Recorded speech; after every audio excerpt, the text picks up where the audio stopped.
Saya orang yang kayaknya paling jujur di Papua. Tidak ada terima-terima. Kasihan tidak ada.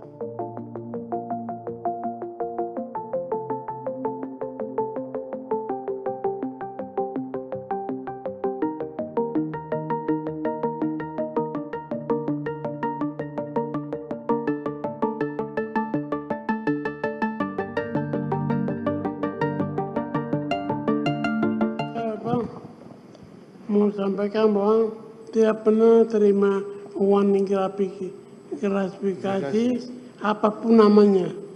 Saya orang yang kayaknya paling jujur di Papua. Tidak ada terima-terima. Kasihan tidak ada. Saya begitu. Iya. Ya. Baik ya.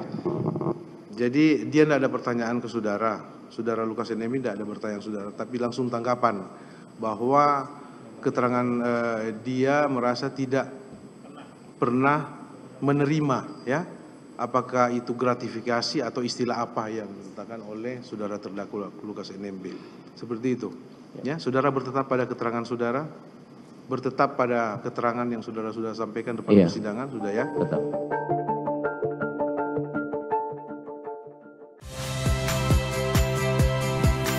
Saya Tifa Solesa. Saksikan program-program Kompas TV melalui siaran digital, pay TV, dan media streaming lainnya. Kompas TV, independen, terpercaya.